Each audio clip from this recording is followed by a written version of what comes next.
네, 많은 신학자들이 구약 성경 그 전체에서 우상 숭배의 죄를 찾으면서도 인류를 모든 죄악 가운데 그 빠뜨렸던 역사의 그 출발점에서 저질러진 아담과 하와의 그 첫 죄악 속에서 우상 숭배의 기원을 찾지 않고 있는 것이 참으로 이상한 일이 아닐 수 없습니다. 이는 교회가 창세기와 기독교 세계관, 우리가 공부하는 그러니까 그 창세기 1장부터 11장까지의 말씀을 이렇게 주의 깊게 살피지 않았기 때문이다라고 저는 생각하게 됩니다. 그래서 창세기를 공부를 이렇게 하여튼 늘 하셔야 돼요. 왜냐하면 이제 오늘 우리가 이 말씀 본문 19절로 23절을 보겠지만 여기에 1, 2, 3장이 다 응축되어서 나타나고 있어요. 그래서 이제 그 우리가 파스티시라고 하는 것이 이렇게 뭐 보면은 여러 가지 어떤 것들을 떼다가 이렇게 붙여가지고 뭔가 이렇게 작품을 만들어내는 거, 또 얼굴을 막 변형하기도 하고, 또는 뭐 만화 형식으로 바꾸기도 하고, 뭐 머리 모양을 바꾸고, 복장을 뭐 한국식에서 중국식으로 서양식으로 막 이렇게 바꿔가지고 뭔가 이렇게 작가가 표현하고자 하는 뭔가를 드러내는 것을 이렇게 피스티시 기법이라고 하고, 또 요새는 또 음식도 그런 식으로 하는 것 같더라고요. 그래서 뭐 피스티시 무슨 식당이 있는데 뭐 이탈리아식 뭐 어디식을 다 섞어가지고 이렇게 자기들만의 어떤 음식을 만들어내기도 하고 그러는 것 같은데, 그와 같은 방식으로 성경들을 가져와서 이렇게 하나님의 말씀, 하나님 나라의 사상을 전해주고 있기 때문에 창세기 공부가 그렇게 중요합니다. 창세기 1장에서 엘로힘 하나님께서 창조하셨고, 2장에서 여호와 하나님께서 사람과 언약을 맺으셨고, 그래서 그 언약 속에서 하나님께 축복을 주셨죠. 사람 자체의 축복, 인생이 하나님의 형상으로 지음받았고 하나님의 영광을 반영하고 하나님을 대표하고 하나님께서 만드신 세상을 통치하도록 주신 거예요. 그래서 모든 인간 자체가 완전했고 완벽했어요. 두 번째, 인간이 아름다운 환경에서 모든 것들을 다스리고 통치하면서 살 수 있도록 그런 환경을 허락하셨던 거죠. 그래서 인간 자체의 복과 환경의 복을 동시에 주셨음에도 불구하고, 그러면서 그냥 이것이 그냥 주어진 것이 아니라 티끌 같은 먼지에서 나온 인간에게 언약의 나무, 그러니까 선악을 알게 하는 나무의 실과를 먹지 않는 조건으로, 다시 말하면 삶의 방식을 주의 말씀을 따라 사는 방식으로, 그걸 조건으로 해서 그걸 이렇게 주신 겁니다. 그래서 그걸 잃어버리면 동시에 그들은 그 모든 복을 상실하게 될 수밖에 없다라고 하는 사실을 이렇게 보여주셨어요. 그래서 선악을 결정할 그 권리 그 자체는 하나님께만 속한 것입니다. 누구도 그것을 할 수 없는 거예요. 하나님만이 역사의 주인이시고 세상의 주인이시기 때문에 하나님만이 그것을 결정할 수 있는 것이고, 하나님만이 진리의 유일한 표준으로서 사람은 하나님께서 정해두신 그 원칙에 따라서 살도록 한 거예요. 그런데 그들이 선악을 알게 하는 나무의 실과를 먹었다라고 했을 때 그 먹은 그 상태가 자신이 선악 판단의 중심이 되겠다라고 하는 반역인 것이죠. 그래서 이 반역한 것이 경건치 않음이고 바로 그것이 우상 숭배입니다. 그러니까 지난번에 우리가 지난 10강에서 공부했던 것처럼 하나님의 불의보다 경건치 않음이 우선이죠. 경건함이 있어야만 불의가 없어지는데, 경건치 않음, 바로 그것이 우상 숭배입니다. 그래서 그 우상 숭배의 결과가 어떠했는지는 창세기 3장에서 아주 자세하게 나타나요.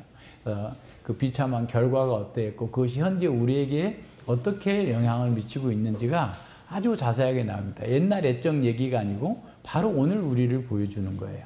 그래서 그 창세기의 말씀을 통해서 현실의 그 실상들을 더 깊이 깨달아 갈 수 있어야 됩니다.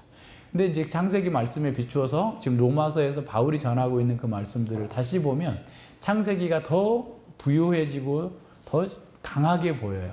그래서 왜냐하면 바울 사도는 이미 이 내용들을 전제하고 있는 상황 속에서 다시금 그리스도의 복음 안에서 인생의 문제와 세상의 문제, 또 인생 진노 아래에 있는 인간의 그 상태가 어떠한지를 재조명해주고 있기 때문에, 어떻게 보면 우리가 창세기 공부할 때 봤던 그 모습은 이렇게 그 100와트짜리 그 등불로 봤다면 로마서의 말씀을 한 500와트 등불로 밝은 것으로 이렇게 더 세게 비춰주고 있다라고 생각을 해야 됩니다. 왜냐하면 구약 전체의 상황들을 다 가져와 가지고 이 상황들을 설명해 주고 있기 때문에 그렇습니다.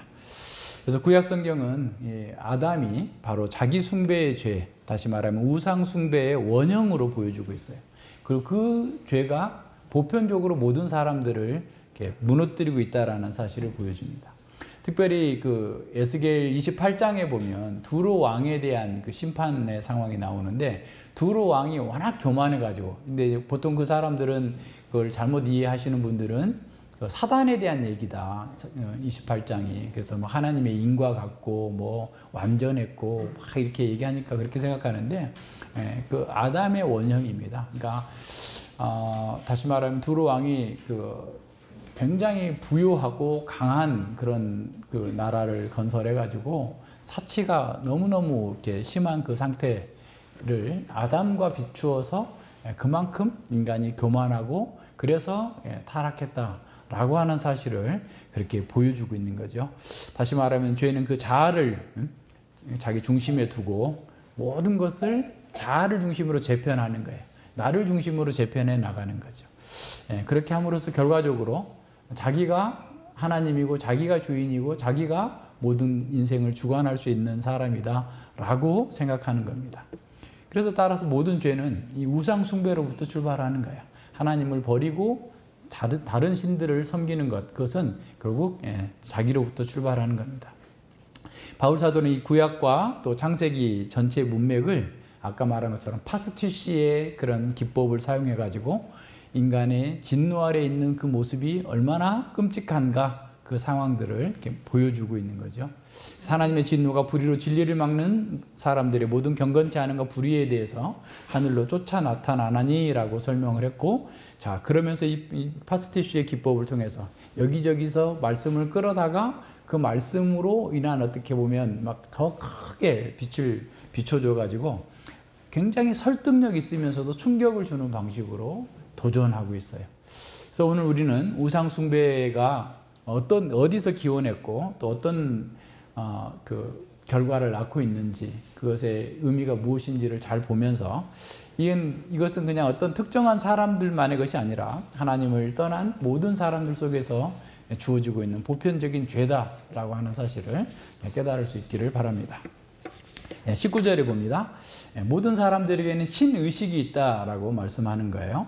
그러니까 18절에서 하나님의 진노가 불의로 진리를 막는 그 사람들의 모든 경건치 않은 불의에서 나타났다라고 말씀하시고 난 다음에 그 진노가 어떻게 나타났느냐라고 하면서 그 진노가 나타나는 방식으로서의 우상 숭배의 그 형태를 좀 보여주고 있습니다. 그래서 18절이 주제를 진술해 줬다면 19절로 23절에서 바울 사도는 인류의 죄에 대해서 어떠한 핑계나 구실도 될 수 없다라고 하는 사실을 두 가지 근거에 의해서 전해주고 있는데요.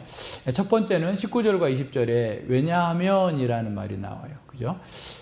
DOT라는 그 헬라어 동사가 사용됐고, 그 다음에 또 이제 뒤에 가서 21절에서 또 DOT라는 왜냐하면이라는 것으로 다시 나눠서 두 가지로 보여주는데, 첫 번째는 뭐냐면 하나님께서 자신의 존재와 인격에 관한 기본적인 내용들을 그 피조물을 통해서 사람들에게 계시해 주셨기 때문에 그것에 대해서 핑계할 수 없다라는 거죠. 따라서 하나님을 모른다고 핑계할 수 없다라는 것이고, 두 번째는 사람들이 하나님에 관한 보편적이고 본질적인 지식을 소유하고 있으면서도 불구하고 하나님을 영화롭게도 하지 아니하고 오히려 자신들이 만든 우상을 숭배하고 있었기 때문에 그로 인해서 그들은 핑계할 수 없다라는 겁니다. 그래서 19절로 20절에서 사람들은 진리를 막는다는 그 확언, 그 진리를 막는다고 했던 18절 그 두 번째 소절에 있는 그 말씀을 해설한 후에 죄를 짓고서 하나님의 진노 아래 있는 사람들은 그 자신들에게 책임이 있다라고 하는 사실을 드러내십니다. 이는 하나님을 알만한 것이 그들 속에 보임이라 하나님께서 이를 저희에게 보이셨느니라 그랬어요. 하나님은 사람들에게 자신을 나타내셨습니다. 그 첫 번째는 하나님께서 사람을 자신의 형상으로 창조하신 것에서 드러나요. 물론 죄로 인해서 사람이 죽었다 할지라도 하나님의 형상이 사라져버린 것이 아니고 모든 사람들이 하나님의 형상이 왜곡된 채로 가지고 있기 때문에 그 안에 하나님을 의식할 수 있는 알만한 지식이 있단 말이에요. 신의식이 있어요. 그죠? 그래서 가장 원시적인 사람들도, 가장 탁월한 석학도, 그 누구도 그가 사람이라고 한다면, 무신론자라도 짐승이 아닌 한 신의식이 있다면 하나님을 알만한 것이 그들 속에 가지고 있어요. 그 인간 본성 안에 신의식이 들어있기 때문에 모든 사람이 하나님에 대해서 핑계할 수 없을 거다라고 하는 것을 선언하고 있습니다. 하나님의 형상으로 창조됐기 때문에 처음부터 인간은 종교적인 존재예요. 하나님을 예배하는 존재예요. 그런데 다 범죄하고 난 다음에 하나님을 잃어버리고 하나님을 버려버리고 누군가를 예배하고 있는데, 그것이 이제 사실은 자기를 예배하는데 다른 금은 동석, 목석, 다른 모든 우상들이 거기에 자기라고 하는 또 다른 자아로 앞에 세워져 있을 뿐인 것이죠. 그래서 누구나 인간이라면 보편적으로 신의식을 가지고 태어났다. 어디서 살든 무엇을 하든 어느 시대에 살든 그 사람은 하나님을 알만한 것들을 가지고 있다라고 하는 사실을 이렇게 선언합니다. 그래서 칼빈 선생님은 이 신의식을 어떻게 표현하고 계시냐면, 하나님이 존재하시며 능력이 있으시다는 것과 그가 인류의 창조자시라는 것, 그러므로 모든 사람은 하나님을 영원롭게 해야 된다는 그 지식을 신의식이라고 말씀합니다. 그래서 사람이 그 지식으로부터 빠져나오기를 하나님께서 허락하지 않는 한 그것은 강력한 지식이다라고 선언하고 있어요. 네, 칼빈의 기독교 강요 그 첫 번째 장에 보면 1권 그 3장 그 쪽에서 한 달락만 조금 제가 읽어드리겠습니다. 인간의 마음속에 본능적으로 신에 대한 자각이 존재한다는 것을 우리는 논란의 여지 없는 사실로 받아들인다. 무지를 핑계거리로 삼지 못하도록 하기 위해서 하나님은 친히 자신의 신적 위험을 어느 정도나마 알 수 있도록 어느 정도의 사고력을 모든 사람들 속에 심어 넣으셨다. 그리하여 사람은 언제나 그것에 대한 기억을 되살리려 하고 때때로 그 관념을 확대시키기도 한다. 이렇듯 사람은 누구나 하나님이라는 분이 계시며 또한 그가 모든 사람을 지으신 분이라는 것을 지각하고 있기 때문에 그에게 존귀를 돌리지 못하고 그의 뜻에 자기들의 삶을 드리지 못했을 경우에는 그 자신의 양심이 그들을 정죄하는 것이다 라고 말씀합니다. 그러면서 가장 그 미개한 사람이라도, 하나님을 절대로 모를 것 같은 그럴 정도의 사람이라도 그들 속에는 다 신의식이 있다라는 거예요. 그래서 가장 야만적이고 가장 미개한 족속이라 할지라도 하나님이 없다라고 하는, 하나님이 계시다는 깊은 확신이 없는 민족은 없다라고 선언하고 있습니다. 삶의 다른 면에서는 짐승들과 별로 다를 바 없는 것 같은 미개한 사람들에게도 여전히 종교의 씨앗 같은 것이 어느 정도 있는 것을 보게 된다라고 말씀합니다. 네, 마찬가지예요. 그래서 하나님께서 모든 사람들에게 보이셨어요. 하나님 자신을 나타내 보이셨습니다. 바울 사도는 이 신의식을 하나님께서 인간 본성에 두셨다고 선언하시면서, 그렇기 때문에 모든 사람은 하나님을 의식할 수 있고 따라서 그들은 하나님을 부인할 수 없다라고 선언합니다. 그래서 바울은 한 걸음 더 나가요. 20절 보세요. 거기도 이제 여기 가르라고 하는, 아까 디오티라는 그 말고 가르라고 하는 또 왜냐하면이라는 단어가 쓰였는데, 창세로부터 그의 보이지 아니하는 것들 곧 그의 영원하신 능력과 신성이 그 만드신 만물에 분명히 보여 알게 되나니 그러므로 저희가 핑계치 못할지니라 라고 선언합니다. 하나님께서 이제 보이셨어요. 다 보이셨기 때문에 보이지 아니하는 것들을 분명히 보이셨다라고 하는 그런 표현을 사용하고 있죠. 약간 모순어법인데 강조적인 수사법입니다. 그래서 하나님께서 보이지 아니하는 하나님의 신성과 그 영원하신 능력을 만물에게 다 나타내 보이셨다는 말이에요. 그래서 사람들이 이것을 보면, 만물을 보면, 하나님께서 창조하신 세계를 보면 하나님께서 어떤 분이신지를 알 수 있도록 만들어 두셨다라고 하는 것을 인식할 수 있다라는 겁니다.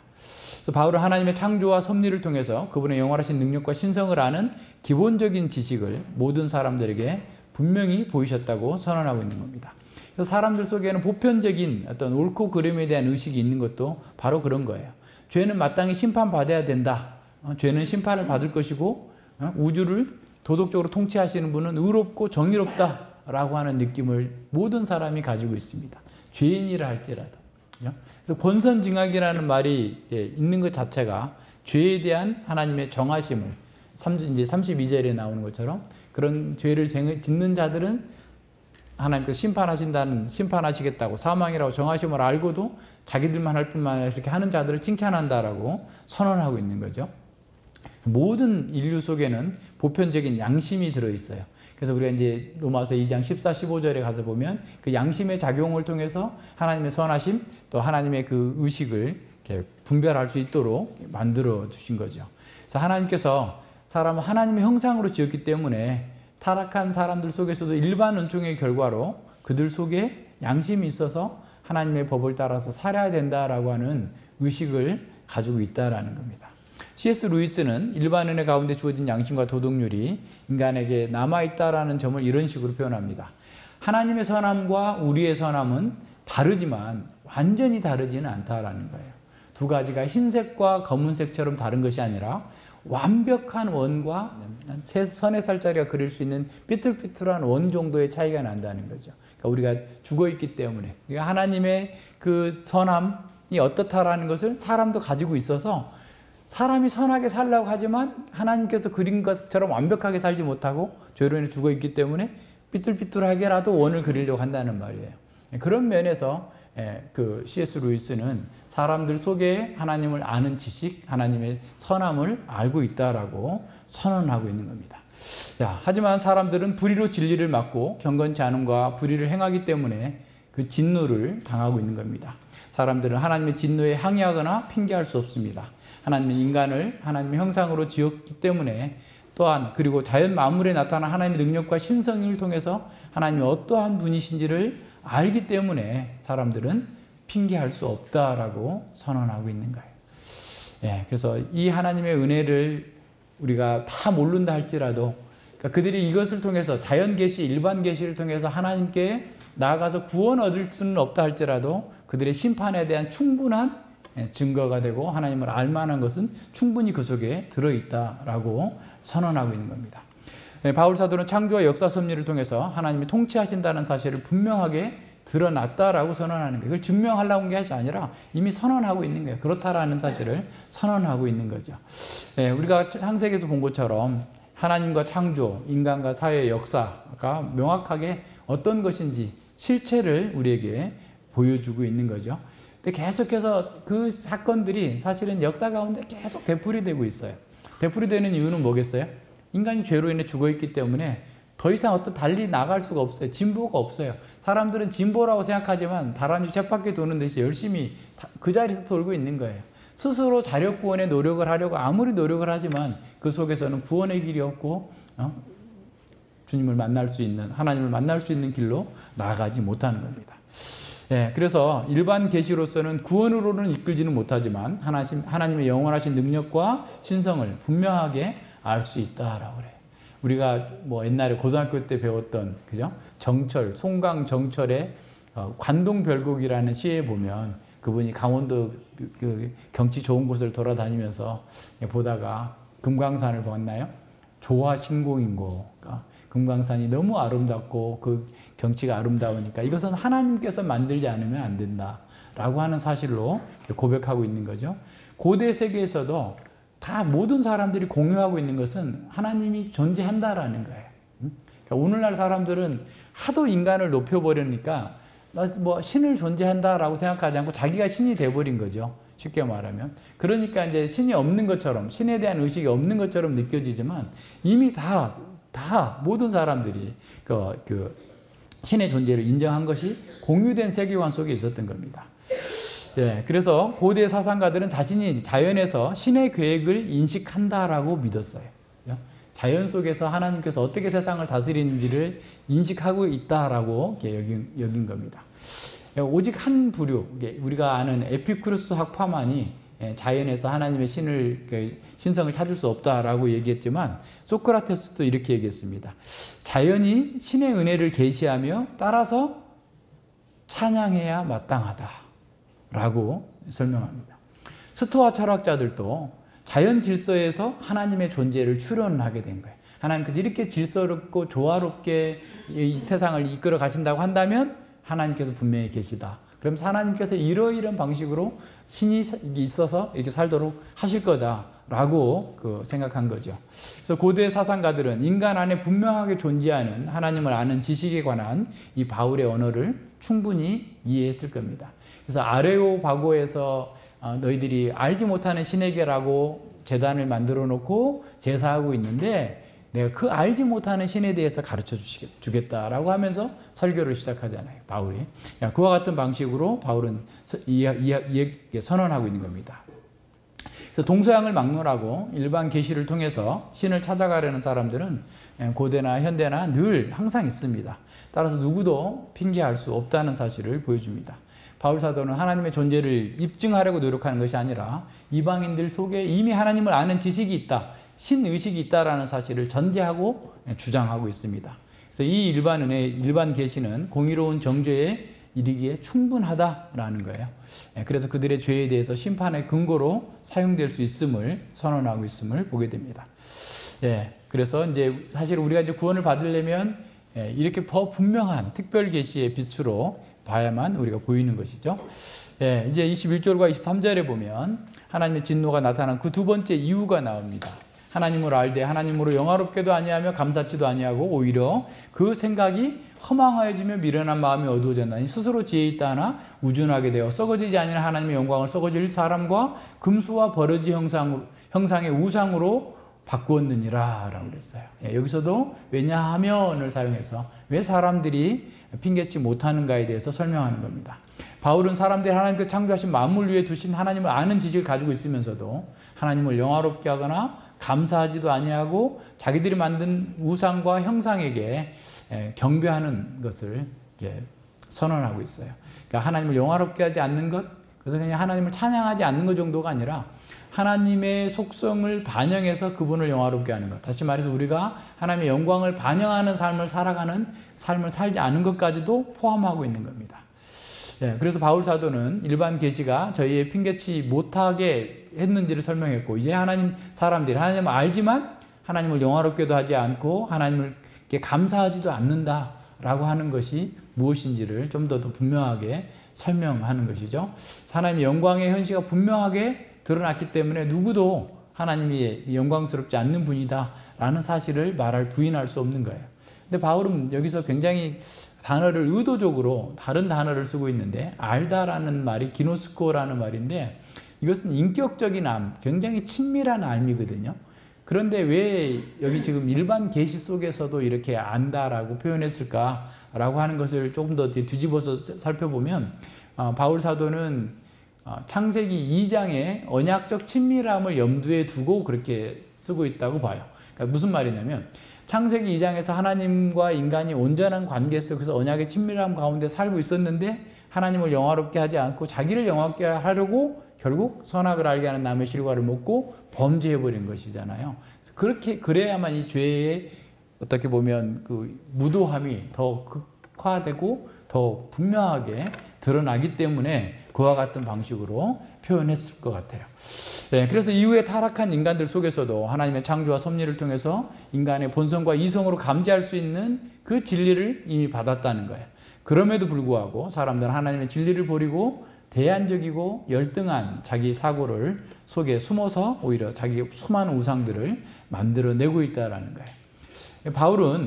다수의 신학자들은 바울이 이 창조 이야기, 그러니까 다시 말하면 창세기 1장부터 11장까지의 그 원 역사를 명확하게 언급하지 않는 곳에서도 그 이야기들을 항상 전제하고 반향으로 깔고서 자신의 논리를 전개하고 있다라고 보고 있어요. 맞는 거죠? 전에 처음부터 우리가 얘기했잖아요. 그러니까 신약의 저자들 뿐만 아니라 신약의 저자들 모든 사람 다 그렇지만 창세기와 구약 성경을 전제하고 있어요. 그 전제 위에서 있는 겁니다. 그러니까 우리가 지금 한국이 2023년에 우리가 살고 있지만 한국이 2023년이 그냥 뚝 떨어져 가지고 중간에 있는 게 아니라 계속 역사의 과정을 거치면서 변동 과정 속에서 그 결과물이잖아요. 그러니까 이 성경의 저자들이 쓰고 있는 것도 구약 성경에 있는 모든 자료들을 다 가지고 전제하고 그 세계관 속에서 지금 당면한 교회의 문제, 그리스도의 복음을 풀어서 설명해 주고 있어요. 그래서 여기서 창세기의 어떤 말씀들을 명시적으로 끌어오지 않았다 할지라도 그것이 전제되어 있음을 알고 있어야 되고, 또한 이 편지를 받는 사람, 그 청중들, 1차 독자들도 그러한 전제를 가지고 있었기 때문에 그것을 굳이 많이 설명하지 않고 이렇게 써서 그들은 그렇게 이해할 수밖에 없었다, 할 수 있었다라고 하는 사실을 기억해야 됩니다. 그래서 이제 왜 이걸 얘기하냐면, 이제 로마서 그 12장, 로마서 5장 12절 21절에 가서 보면 아담과 그리스도를 대조하고 있잖아요. 아담의 실패 사건을 보여주고 있어요.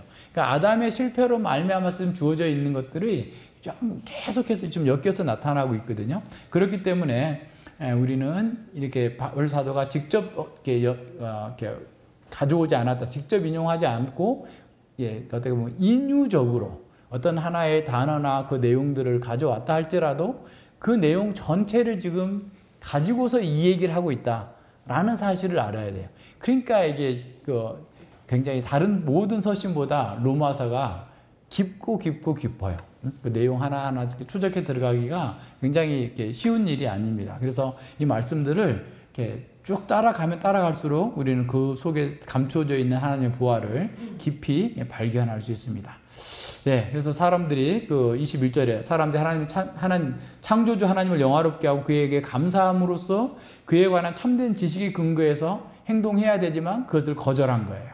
그래서 하나님을 아는 지식은 하나님과의 관계를 수립하는 데는 못 미친다 할지라도 경배하고 하나님께 감사하는 것으로 이어져야만 하는데, 하나님께서 그 참된 지식을 거부하는 것은 게을러서가 아니라 반항심 때문이다라는 겁니다. 그래서 이제 세네카는 고대 사회에서는 감사하지 않는 것을 살인죄보다도 더 나쁜 죄, 간음보다도 폭정보다도 더 악한 죄로 여겼다는 거예요.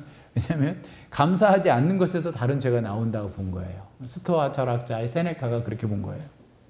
그러니까 그래서 사람들은 하나님을 아는 지식으로 하나님을 영화롭게 하는 대신에 그 지식을 왜곡해서 우상 숭배에 빠졌습니다. 그들의 생각은 허망해졌고 그들의 마음은, 미련한 마음은 어두워졌습니다. 그들은 스스로 지혜롭다고 생각하지만 우준하게 되었어요. 그래서 구약 성경에 계속해서 반복적으로 드러나고 있는 것은 우상 숭배는 교만과 연결되어 있다라는 거예요. 그래서 전에도 어떤 목사님이, 청교도 목사님이 말한 것처럼 다른 모든 죄보다 교만이 가장 악한 죄다. 그것은 지옥에서 올라온 죄다. 라고 얘기할 정도로 교만에서 우상 숭배가 시작됩니다. 이것은 창세기 3장에서도 너무 분명하게 드러나죠. 인간은 사탄의 깨움으로 말미암아서 하나님처럼 되고자 하는 교만에서 하나님의 언약을 배반했죠. 그리고 언약적 저주로 사망이 왔고 그 진노에 계시는 경건치 않는 우상 숭배 속에서 그들이 얼마나 심각하게 죽음으로 떨어질 수밖에 없는지를 보여주는 거죠. 경건치 않음이 다른 모든 죄의 뿌리입니다. 그래서 본문은 우상 숭배에 대한 묘사를 하면서 구약 성경의 언어를 아주 풍부하게 가져와서 그것을 이렇게 보여주고 있어요. 아까 얘기한 것처럼 파스티시라는 그 표현, 조각으로 여러 가지 모아가지고 얘기하고 있는데, 첫 번째는 그 출애굽 시의 그 금송아지 사건과 연결이 됩니다. 그래서 이 우상 숭배의 본질적인 성격은 23절과 25절에서 명확하게 선언되는데요. 썩어지지 아니하는 하나님의 영광을 썩어질 사람과 금수와 버러지의 형상의 우상으로 바꾸는 것이다 라고 선언하고, 25절에서 하나님의 진리를 거짓 것으로 바꾼 것, 그리고 피조물을 조물주보다 더 경배하고 섬긴 것으로 이렇게 정의하고 있는 거죠. 바울 사도는 우상 숭배를 하나님의 영광을 사람과 짐승의 형상으로 바꾸는 것이다 라고 하는 거죠. 바꾼다라는 말이 23절, 25절, 26절에서 세 번씩 나오죠. 그래서 그들을 또한 버려두셨다라고 나옵니다. 하나님의 영광은 한 분이신 참 하나님의 본질에 속하는 광채와 위엄을 뜻합니다. 그 영광은 그분의 계시와 활동 속에서 분명하게 드러났습니다. 여호와의 가시적이고 또 유동적인 그 임재 속에서 하나님의 영광이 드러났습니다. 썩어지지 아니하는 이 하나님의 영광을 참여할 수 있는 그 사람이, 그 참여했던 사람들이 어리석게도 자기가 중심이 돼서 살고자 함으로써 오히려 썩어질 사람과 짐승의 우상으로 바꿔버렸다라는 거예요. 그러니까 하나님의 영광을 이 우상에 가증한 것으로 바꾼 것이 얼마나 미련한 일인가라는 사실을 생각해 보게 합니다. 여기서 주목할 점은 이 구절에서 우리는 창세기 1장부터 3장까지의 그 단어들이 사용되고 있음을 보게 됩니다. 먼저 동물에 대한 세 가지 언급이 있죠. 금수라고 그랬는데 이것은 새와 짐승이에요. 그죠? 금수. 또 기어다니는 것, 기어다니는 동물. 창세기 1장에서 하나님께서 만드신 거죠. 그 다음에 형상이라는 말, 그죠? 헬라어로는 아이콘이고 히브리어로는 체렘인데 형상이고, 그 다음에 여기서 이제 우리말 번역으로는 우상으로 되어 있는데 그 창세기 1장 26절에서 우리의 형상과 우리의 모양대로라고 하는 그 모양이라는 말입니다. 데무트라고 하는 말이고, 그 호모이오마라는 그 헬라어인데, 그러니까 창세기 1장 26절에 있는 그런 형상과 모양이라는 말을 그대로 가져와서 이 사람들이 지금 어떻게 했다고요? 하나님의 영광을 썩어질 그 사람과 금수의 버러지 형상의 우상으로, 형상과 모양으로 만들었단 말이에요. 창세기 1장에 지금 의미가 드러나고 있는 거죠. 근데 더 중요한 것은 아담 하와가 그 충성의 대상을 하나님이 아니라 기어다니는 짐승에게 줘버렸다는 거예요. 에덴 동산에서. 지금 그거를 이 본문에 지금 담고 있어요. 바울 사도는. 바꾸었다고 그랬잖아요. 하나님을 나의 그 주인으로 받아들이고 하나님의 주권을 인정하며 살아야 될 이 영광스러웠던 인간이 기어다니는 뱀에게 자기의 주도권을 준 거예요. 속은 거죠. 그리고 타락하자마자 그들은 즉시 거짓말을 시작합니다. 그죠? 다 핑계대고 이렇게 나가는 거죠. 우상 숭배자들이 어떻게 보면 지혜를 소유했고 지혜를 추구하는 것 또한 창세기 3장 5절과 7절에서 나와요. 지혜롭게 할 만큼 탐스럽기도 한지라. 지혜를 탐하는 거죠. 자기가 진리의 중심이 되고자 하는 것이 탐하고 있는데 바로 그런 면과도 연결이 됩니다. 앞서 얘기한 어떤 걸? 하나님의 진리를 거짓 것으로 바꿔버리는 거예요. 진리를 버리고 그 지혜를 탐한 것 때문에 뭔가를 잡았는데 거짓 것인 거예요. 거짓말의 압이 사단에게 쏘은 것이 되는 겁니다. 또한 앞서 우리가 노래했던 시편 106편 20절에서도 풀먹는 송아지의 형상으로 바꾸었도다. 그러니까 호렙 사건을 얘기하고 있거든요. 그러니까 그 시내산에서 모세가 그 십계명을 받으러 40일 동안 갔을 때 32장이죠. 32장에서 아론과 그 사람들이 금송아지를 만들어 가지고 바꾼 것, 바로 그 사건들을 이렇게 보여주고 같이 사용하고 있는 거예요. 구약 성경의 다른 성경에서도 그게 나타납니다. 여러 군데 있는데 세 군데만 보면 앞서 이제 시편 116편 그 19절로 20절에 저희가 호렙에서 송아지를 만들고 부어 만든 우상을 숭배하며 자기 영광을 풀먹는 소의 형상으로 바꾸어 버렸다. 그렇죠. 여기서 25절에 피조물을 조물주보다 더 경배하고 섬김이라라고 하는 것과 같이 지금 거기서 가져온 거죠. 그 다음에 에레미야 2장 11절에도 보면 어느 나라가 그 신을 신 아닌 것과 바꾼 일이 있느냐. 그러나 나의 백성은 그 영광을 무익한 것과 바꾸었도다 그랬어요. 썩어지지 않는 하나님의 영광을 썩어질 사람과 새와 짐승에 기어다니는 동물의 모양의 우상으로 바꾸어 버렸다라고 선언하고 있는 거죠. 호세아 4장 7절에서도 저희는 번성할수록 내게 범죄하니 내가 저희의 영화를 변하여 욕이 되게 하리라 그랬어요. 24절에서도 이 로마서 1장 24절에서도 그러므로 하나님께서 저희 마음의 정욕대로 버려움에 내버려 두사 저희 몸을 서로 욕되게 하였으니 그랬죠. 그러니까 하나님께서 그들이 하나님을 번성할수록 하나님께서 나와야 되는데 하나님의 영광을 자신의 영광으로 바꿔버리고 우상의 영광으로 바꿔버려서 하나님께서 그들을 버리시겠다라고 한 것처럼 하나님께서 그들을 버리시겠다라고 하는 거예요. 자, 바울 사도가 이 구절들 속에서 피스티시의 어떤 기법으로 그 구약의 성경들을 끌어와가지고 우리에게 전달하고자 하는 것은 무엇일까요?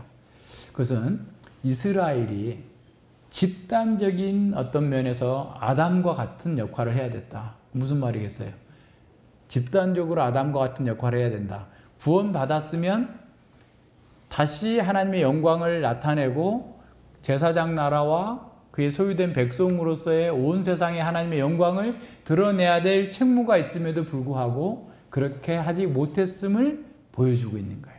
그러니까 구약 성경에서 선지서들에서 시편에서 계속 얘기하고 있는 게 바로 그런 겁니다. 구원받은 우리는 아담적 소명을 가지고 있었는데 그 아담적 소명을 버리고 자기를 섬기고 우상을 섬기다가 결국 망하게 됐다라고 하는 겁니다. 그래서 이 금송아지 사건은 이방인의 우상 숭배 속에서도 보편적으로 적용될 수 있어요. 왜냐하면 이스라엘은 하나님의 백성으로서 인류를 대표하는 아담으로서 역할을 하고 있었기 때문에 그래요. 이 사실은 1세기 당시 유대인 주석가들 속에서 유대인 학자들의 구약 성경 주석을 통해서도 아주 분명하게 드러나고 있어요. 그래서 그 이스라엘의 금송아지의 죄를 아담의 죄와 비견하고 있어요. 병렬시키고 있단 말이에요. 그러니까 이스라엘 백성들이 출애굽하면서 하나님을 버리고 금송아지를 만든 것이 아담을 보고 배운 거다라는 식으로 해석을 한단 말이에요. 그 미드라시 한 구절을 제가 읽어드리겠습니다. 그건 약간 이제 1세기 후반에 나온 것 같은데, 만일 이스라엘이 모세를 기다리고 그 행위, 금송아지를 숭배하는 행위를 관찰하지 않았다면 유배되는 일도 없었고, 그러니까 바벨론으로 유배되거나 이런 일도 없었을 테고, 죽음의 천사가 그들 위에 군림하는 일도 없었을 것이다. 만일 내가 아담에게 단 하나의 계명을 주어 그가 성취하도록 했다면, 그러면서 이제 한참 얘기하다가 613개의 조항, 613개의 계명을 실천하고 성취하는 이스라엘인들은 얼마나 더 그러겠는가. 그러나 그들이 이스라엘아 이것이 너희 신이다 라고 말하자 죽음이 곧 그들 위에 임했다. 이 말은 무슨 말이에요? 아담이 먹자마자 죽은 것처럼 금송아지를 만들어 놓고 그걸 이것이 너희를 애굽에서 구원해낸 신이다라고 할 때 그들은 이미 죽었다라는 거예요. 무슨 말인지 이해하시겠죠? 그래서 하나님은 너희가 아담의 길을 따랐구나. 너희가 아담의 발자취를 그대로 따랐구나. 너희는 사람들처럼 죽으리라 라고 말씀하셨다. 그래서 군왕 중 하나와 같이 떨어졌다라는 말의 의미는 무엇인가? 랍비 유다는 아담이나 하와처럼 떨어졌다는 뜻이다 라고 해석하고 있어요. 그러니까 무슨 말이겠어요? 그러니까 1세기 당시 또는 그 전후에 유대인들은 아담의 그 원죄의 범죄가, 최초의 범죄가 이스라엘 그 백성들의 죄 속에서 계속해서 반복되고 있는 그 원형으로 본 거예요. 무슨 말인지 이해하시겠죠? 자, 그걸 가져다가 지금 진노 아래에 있는 인간의 지금 그 상태를 바울은 지금 굉장히 강한 어조로 그걸 보여주고 있는 겁니다. 그래서 아담의 최초의 죄와 역사 가운데서 재현된 이스라엘의 죄를 하나로 묶어놓고 있는 겁니다. 바울은 이 모든 죄가 모든 죄인들 속에서 계속해서 어떻게 보면 되풀이되고 있다라는 거예요.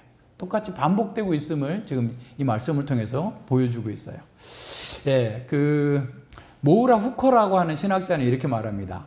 바울의 기록에 의하면 사람이 본래적으로 넘어지는 죄는 우상숭배의 죄다.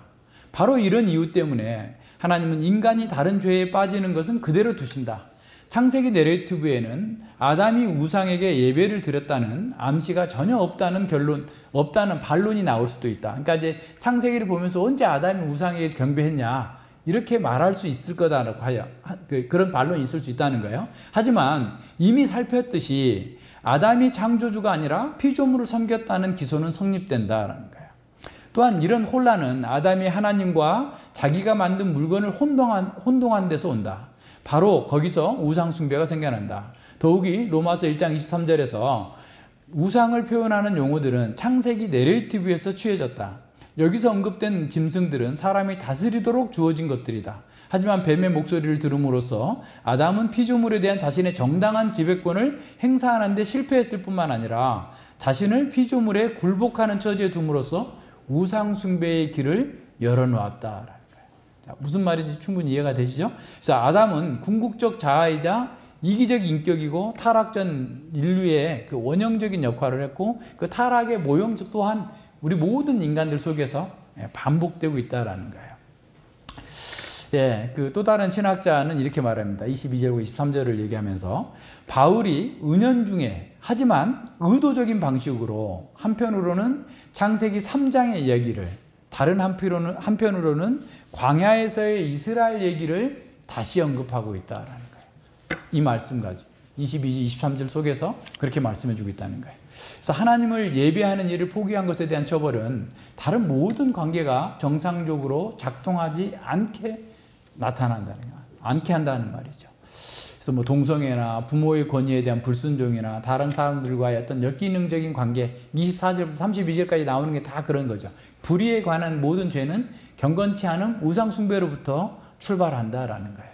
그래서 인간이 하나님을 버린 것에 대한 합당한 형벌은 그들의 마음에 상실한 대로 내버려 두셔가지고 그들이 계속해서 그와 같은 방식으로 고통 가운데 살도록 만드는 것이 하나님의 진노가 임하는 방식이다라는 겁니다. 물론 그것은 1차적인 진도이죠.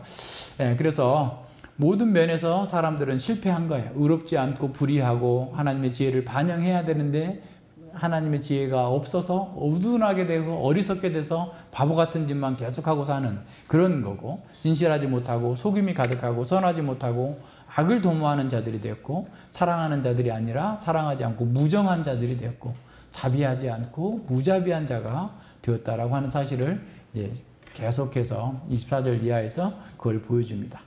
인간이 하나님을 신뢰하지 않고 그분이 창조한 세계의 어떤 피조물들을 신뢰하게 될 때 그 생각은 허망해지고 그 마음은 어두워지게 됩니다.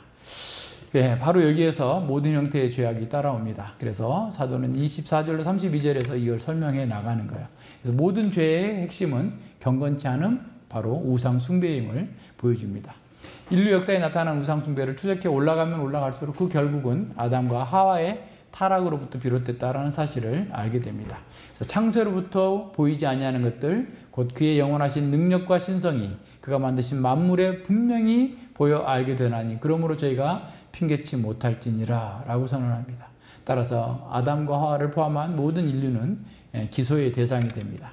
그들이 모든 불의를 저질렀고 세상의 창조 이래로부터 핑계치 못할 상태 가운데 모든 사람들이 그 상태에 속해 있고 불의로 진리를 맡고 있는 그 사람들 속에 그들이 있기 때문에 진노 아래 있는 겁니다.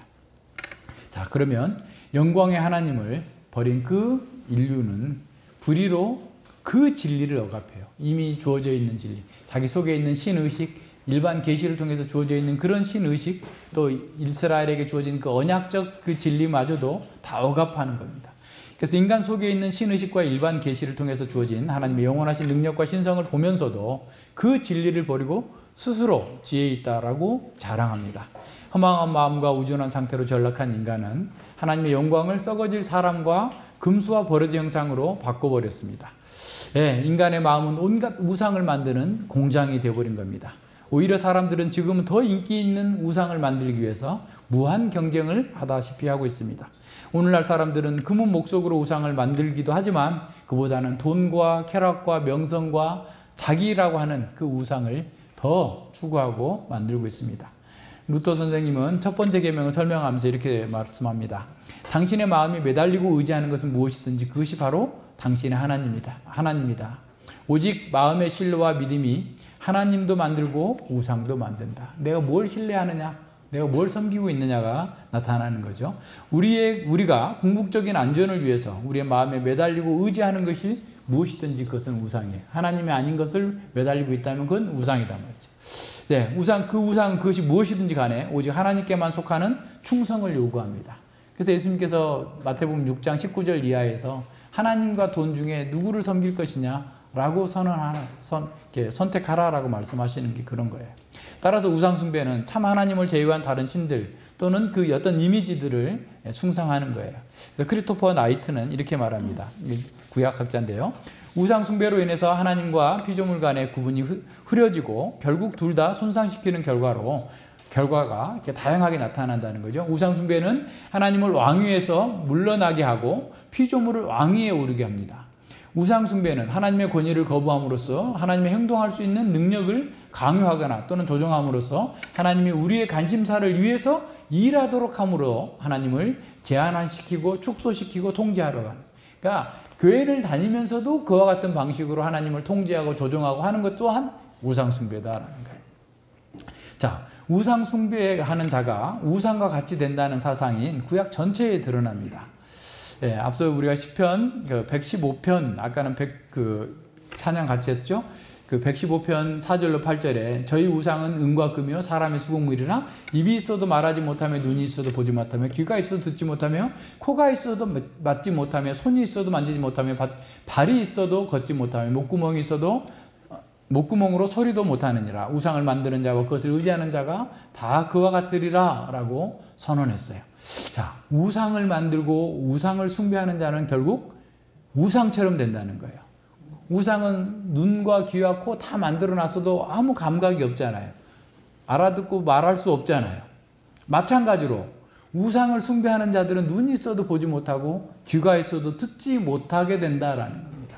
근데 굉장히 중요한 사실은 이사야서 6장 9절로 10절에서 거기도 이사야 6장에서도 우상 숭배라는 말은 안 나와요. 물론 앞에 가면 이제 2장에서 계속 나타나긴 하지만 그들이 귀가 있고 눈이 있어도 듣지 못하게 되는 저주를 받은 것은 사실은 우상 숭배의 결과라는 사실을 알게 돼요. 예, 너희가 듣기는 들어도 듣지 못할 깨닫지 못할 것이요 보기는 보아도 알지 못하리라 하여 이 백성이 마음으로 둔하게 하여 그 귀로 막고 눈이 감기게 하리라 그랬어요. 다시 말해서 하나님을 떠나서 우상을 숭배하는 자들은 하나님의 말씀이 들려주고 하나님의 역사가 분명하게 드러난다 할지라도 우상처럼 보지도 듣지도 못하여서 구원의 길로 나오지 않고 그 구원의 길을 저버린다는 겁니다.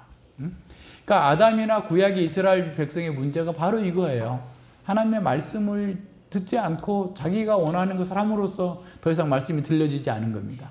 신약의 교회, 신약시대의 교회와 이방 세계에서 볼 수 있는 우상들이 나타나는 현상은 다를지라도 사실 보면 내용은 하나예요. 다시 말하면 자기를 숭배하는 겁니다. 하나님을 버리고 자아를 우상으로 세우고 섬기는 사람들은 스스로 지혜롭다고 생각하고 교만합니다. 그러나 그들은 우준하게 되어 있어요. 그래서 인류를 괴롭히는 모든 무서운 죄들은 바로 이 우상 숭배의 토양에서 뿌리를 내리고 자라고 있습니다. 하나님이 아니라 자기를 기쁘게 하라는 경건치 않으면서 모든 죄와 인생의 문제가 발생합니다. 이것을 깨달은 다윗은 이렇게 노래하죠. 다른 신에게 예물을 드리는 자는 괴로움을 더할 것이라. 나는 저희가 드리는 피의 전제를 드리지 아니하며 내 입술로 그 이름을 부르지도 아니하리라. 다른 신에게 우상이 예배하는 자들은 오히려 괴로움을 더할 거다는 거예요. 왜냐하면 우상이 그걸 해줄 수가 없어요. 자기가 원하는 걸 줄 수가 없어요. 능력이 없어요. 속이는 겁니다. 자, 그런데 사람들이 진리를 깨닫지 못하고 하나님을 찬양하지 못하는 이유가 바로 이 자아를 우상으로 섬기기 때문에 그래요. 자기의 능력과 자기의 지혜를 높이고 자기가 이룬 성과를 찬양하기 때문에 하나님의 말씀이 들리지 않는 겁니다. 하나님께서 보여주시는 그 영원한 영광의 비전이 보여지지 않는 겁니다. 이것이 우상 숭배자들에게 나타나는 특징이고 모든 고통의 근원입니다. 하나님을 버린 사람들은 그 마음으로부터 어둠 가운데 있는 거예요. 그래서 저희 총명이 어두워지고 저희 가운데 있는 무지함과 저희 마음이 굳어짐으로 말미암아 하나님의 생명에서 떠나 있다라고 선언합니다. 성경에서 눈이 있어도 보지 못하고 귀가 있어도 듣지 못하는 자들이라고 언급되는 구절들은 또 이런 말들이 사용되고 있는 모든 곳에는 다 우상 숭배와 관련이 있어요. 놀라운 일입니다. 그러니까 우상 숭배를 하게 되면 자기를 진리 판단의 기준을 두는 거잖아요. 그러니까 아무리 진리로서 영원한 진리로서 하나님의 말씀이 들려진다 할지라도 깨달을 수가 없는 거예요. 보여줘도 알지 못하는 거예요. 놀라운 일이에요. 다른 죄들, 살인과 절도와 부모를 명예훼손하고 부도덕하고 탐욕과 탐심에 빠져 있을 때는 너희가 보기는 봐도 듣지 못한다. 듣기는 들어도 깨닫지 못한다. 이런 말 전혀 사용하고 있지 않아요. 다 우상 숭배와 관련되어 있어요.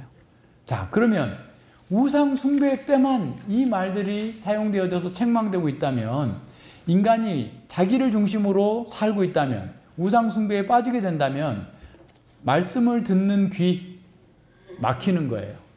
하나님의 영광을 보는 눈 막히는 거예요. 감기는 거예요. 보여주지 못하는 겁니다. 그래서 말씀을 깨닫지 못하는 것은 자기 자신을 우상으로 세우고 있기 때문이 아닌지 살펴야 돼요. 그러니까 경건치 않음, 이 우상이 내 속에 지금 얼마나 많이 있어서 내가 하나님의 말씀을 깨닫지 못하고 하나님의 뜻에 순복하지 못하는지를 확인해야 돼요. 스스로 지혜 있다고 하기 때문에 우준하게 돼서 깨닫지 못하는 겁니다. 사람은 자기가 숭배하는 것을 닮아갑니다. 우상을 숭배하는 사람은 결국 우상처럼 될 것이고 그들이 우상을 닮는 것 때문에 오히려 망하게 될 거예요. 우상을 섬기는 사람들은 영적으로 무감각합니다.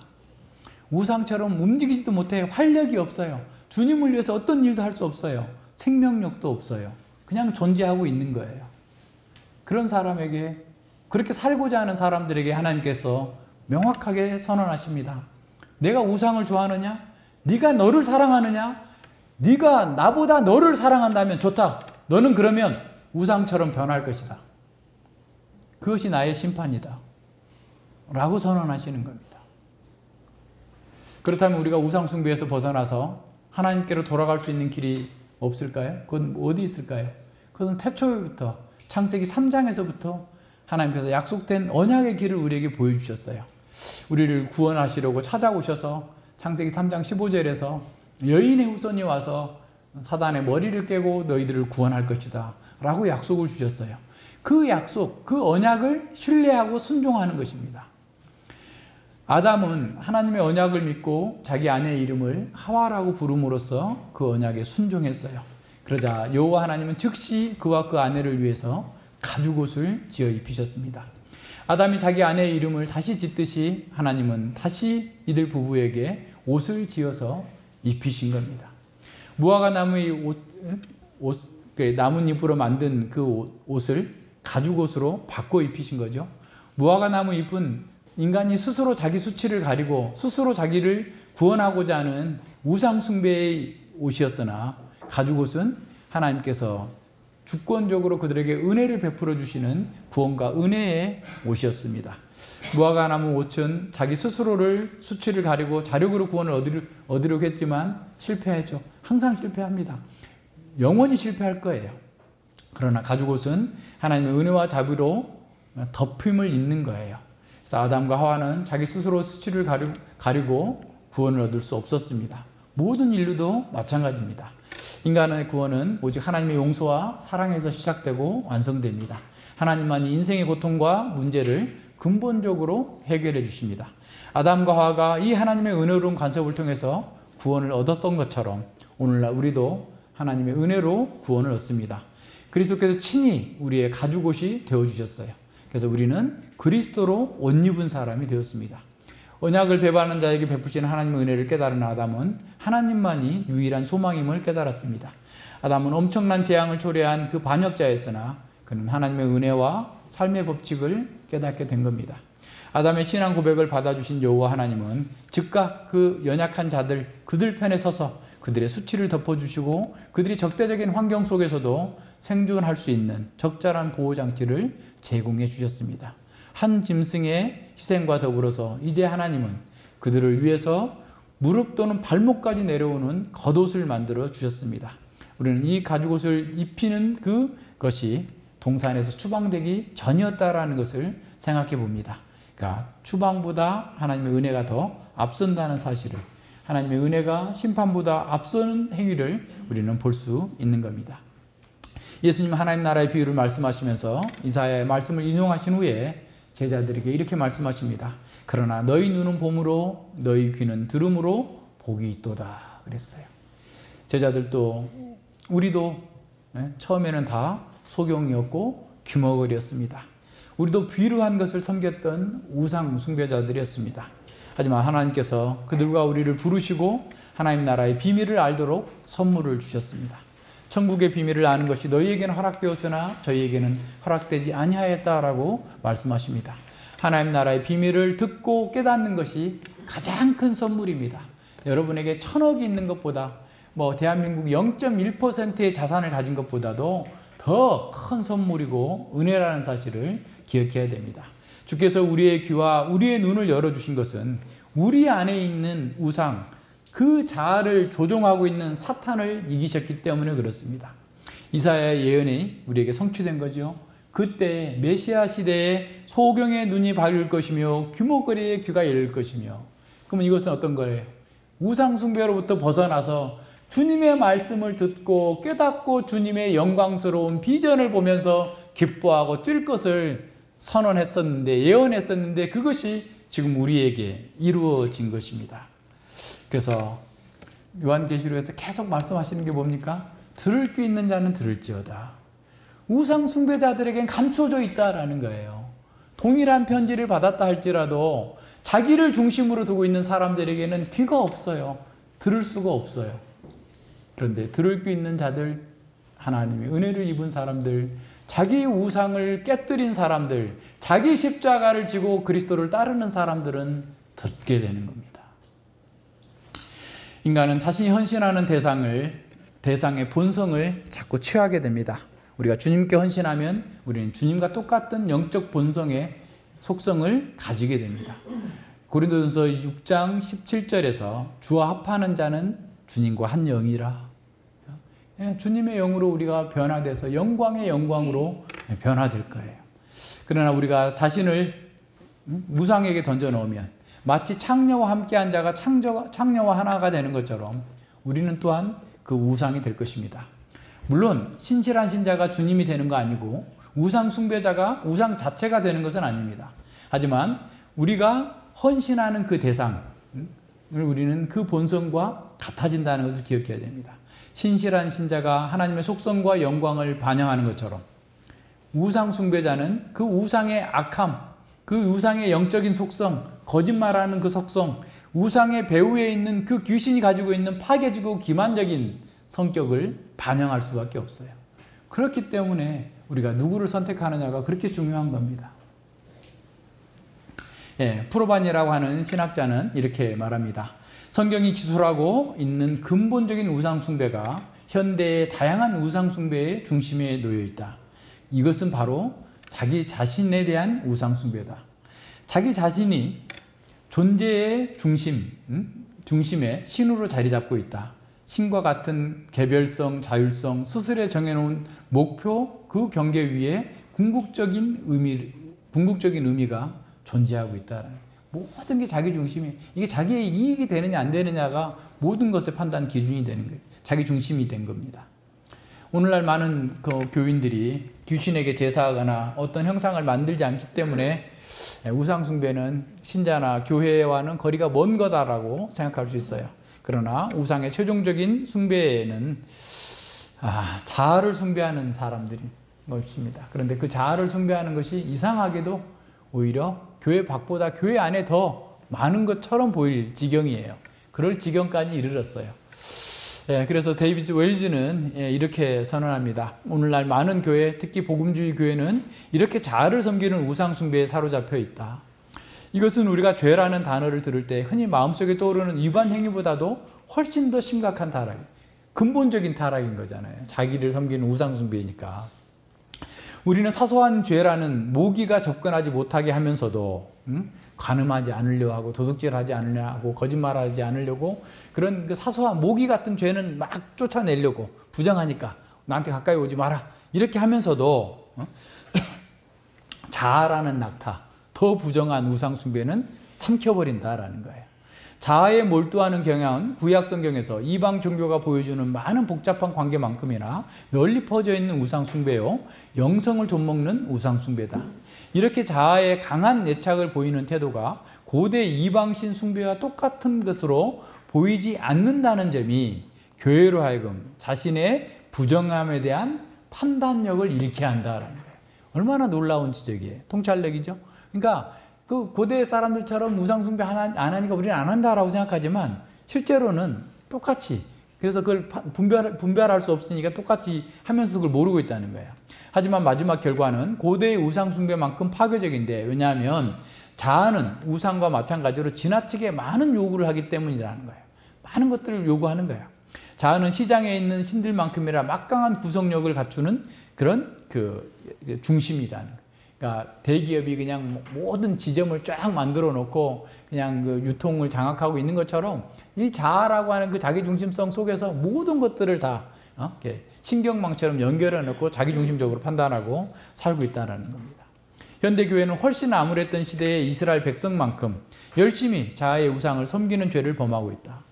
자아는 자신에 대해 많은 것을 생각하고 자신을 중요시하게 만드는 교만의 세례를 불고서 이것을 믿음이라고 부른다라는 거예요. 얼마나 큰 아이러니입니까? 우리가 구약시대의 사사기를 보면서 그들을 굉장히 비난하면서도 실제로 우리의 모습을 비춰보면 어때요? 예, 자아에다가 우상에다가 세례를 베풀어 놓고 그걸 믿음이다라고 하고 있다는 거예요. 속고 있는 거죠. 예, 이 자기 사랑과 자기 충족을 목표로 삼는 사람은 자아를 우상으로 섬기는 겁니다. 그런 사람은 심령이 가난한 자에게 주어지는 하나님 나라의 복을 누릴 수 없습니다.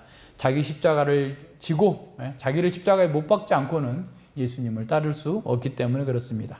자아 실현이라고 하는 우상은 교만하게 만들고 자기만 아는 이기적인 사람으로 만듭니다. 자아를 사랑할수록 자아는 더 부풀려집니다. 이렇게 억지로 부풀려진 자아로 인해서 삶에서 어떤 의미나 만족을 누릴 수 없어요. 더 많은 것을 가지면 행복할 거라 했는데 많이 가졌는데 여전히 공허합니다. 계속해서 공허해요. 허무하게 됩니다. 그래서 우리가 자신을 위대하게 만들려고 하면 할수록 실제로 우리 자신은 썩어질 형상을 반영하게 돼요. 이게 무슨 말인지 아시겠죠? 내가 더 위대해지겠다. 내가 더 멋진 사람이 되겠다. 내가 더 성공하겠다. 라고 하면 할수록 금송아지 우상과 같은 썩어질 형상으로 우리 속은 계속 바뀌게 될 거라는 거예요. 그래서 자기가 헌신한 썩어질 그 대상을 닮아가고 그것과 함께 멸망할 수밖에 없습니다. 자, 그러면 자기 사랑하면 안 되는가? 아니에요. 자기 사랑하는데 가장 잘 할 수 있는 자기 사랑, 최고로 자기를 사랑할 수 있는 것은 어떤 거냐? 하나님의 영광을 위해서 살고자 하는 사람. 하나님의 위대하심과 그 영광에 참여하는 거예요.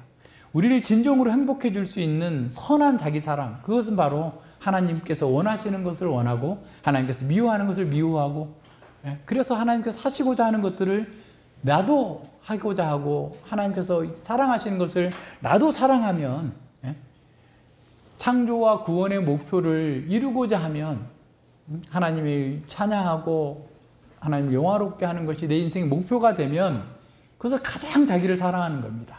하나님을 찬양하고 하나님을 사랑하는 것이 최고의 자기 사랑이에요. 그러니까 이걸 경험해야 돼요. 그걸 누려야 돼요. 하나님을 사랑하는 사람이 진정으로 행복한 사람이고 자기를 진정으로 복되게 만드는 거예요. 진정한 자존감이 바로 거기서 나오는 겁니다. 이것이 기독교의 역설입니다. 하나님을 사랑할 때 우리는 진정으로 행복한 사람이 됩니다. 그 각주에 보시면 이제 진노 아래에 있는 인간과 새로운 인간을 비교해 놨어요. 어떤 학자가 해놨는데 아주 적절해서 가져왔는데, 진노 아래에 있죠? 근데 그러므로 너희는 하나님 자비하심을 맛보았으면, 자비하심 대조되죠? 하나님 영화롭게도 하지도 않고 감사치 않았던 사람이 하나님께 이제 산 제사로 자신을 드리는 거죠. 몸을 더럽히는데, 그리고 몸을 이제 제물로 드리는 거예요. 하나님께서 기뻐하시는 일을 하도록 드리는 거예요. 잘못된 우상 숭배적 예배에 있던 사람이 합당한 예배, 영적 예배를 드리는 사람으로 됐고, 타락한 생각 속에 있던 사람들이 새롭게 변화된 마음으로 바뀌게 되는 거예요. 하나님을 의를 거절했던 사람들이 하나님의 뜻을 따라서 살도록 바뀌는 거예요. 이렇게 사는 사람이 행복한 사람이에요. 이렇게 사는 사람이 최고로 자기를 사랑하는 사람이에요. 이렇게 사는 사람이 하나님의 영광을 반영하는 거예요. 이렇게 사는 사람이 하나님을 찬양하는 사람입니다. 이런 사람은 하나님을 먼저 사랑하고 그분의 형상을 점점 더 닮아가고 싶어하고 그분이 더 위대해지게 되기를 바라면서 자신을 점점 더 감추는 사람입니다. 이것이 좋은 자아상이에요. 행복한 자아상입니다. 우리는 자신을 죄인으로 인정하는 동시에 그리스도 안에서 은혜로 구원받고 새로운 피조물이 되었음을 알고 기쁘게 살아갑니다. 우리는 듣는 귀와 보는 눈이 있기에 날마다 기뻐하면서 말씀을 듣고 그리스도의 형상으로 변해갑니다. 이제 우리는 주님의 영광을 우리의 삶의 모든 영역 속에서 드러내고자 노력합니다. 물론 죄가 남아있는 것은 사실이지만 하나님의 은혜가 훨씬 더 강력하게 우리를 붙들고 있습니다. 은혜가 우리를 지키시고 악에게 굴복하지 않고 하나님의 뜻에 따라 살도록 만들어주는 거예요. 요한일서 맨 마지막에 요한에 대해서 요한이 거기에 나오는 거짓자들 뭐 어떤 사람들 쭉 가르치고 난 다음에 마지막 절에서 다시 한번 아마 제가 생각하기에는 높아심 때문에 그런 것 같아. 자녀들아 너희 자신을 지켜 우상에게서 멀리하라. 어떤 다른 우상이 아니라 자기를 지키라는 거예요. 이 하나님의 말씀에서 떠나지 말라. 그것이 너희에게 가장 행복한 일이고 복된 일이다 라고 가르쳐주고 있어요. 같이 기도하겠습니다. 하나님 아버지 감사드립니다. 하나님의 진노 아래에 있는 인간이 하나님을 아는 지식을 받았음에도 불구하고 하나님을 영화롭게 하지 않고 감사하지도 않고 온갖 헛된 것들을 하나님의 자리에 세워놓고 그것을 경배함으로써 같이 멸망해 가고 있는 그런 상황들을 보았습니다. 우리 또한 그러한 자리에 있었고 그래서 영원한 멸망 가운데 하나님의 진노 가운데 떨어져 있었는데 하나님께서 그 그리스도의 구속의 은혜로 말미암아서 구원해 내시고 참으로 그렇게 우상 가운데에서 사는 것이 하나님의 말씀을 듣지도 못하게 하고 하나님 나라의 그 영광을 보지도 못하게 하고 헛되고 헛된 것에 우리의 인생을 다 낭비하고 결국 영원한 멸망으로 들어갈 수밖에 없었던 저희들을 구원해 내셔서 이렇게 복되고 아름답고 온전한 삶으로 이끌어 주시기를 원하셔서 이렇게 부르셔서 감사를 드립니다. 우리도 또한 이렇게 하나님 말씀 가운데에서 계속해서 거하기를 원하고 주님의 영광을 바라고 소망하면서 그 영광으로 변화되기 위해서 날마다 주의 말씀 안에서 계속해서 개혁되고 변화되고 나아갈 수 있기를 원합니다. 자기 사랑이 가장 큰 원수라는 사실을 다시 한번 깨달았습니다. 우리 마음에 있는 이 우상 때문에 우리가 하나님의 말씀을 들을 수도 없고 하나님의 영광을 볼 수도 없음을 깨달았습니다. 아버지여, 저희들 속에 있는 이 자아를 깨트려 주시고 아직도 남아있는 그 자아라고 하는 그 우상을 부셔뜨리셔서 참으로 이제는 더 이상 그 자아에 종살이하지 아니하고 헛된 것에 썩어질 것에 우리의 마음을 빼앗기지 아니하고 온전하신 영광, 그 하나님의 나라와 영광을 바라보면서 기쁨과 즐거움 가운데에서 주님을 섬기며 예배하는 것으로 진정으로 우리다움을 인생의 가장 큰 복을 누릴 수 있도록 함께하여 주시옵소서.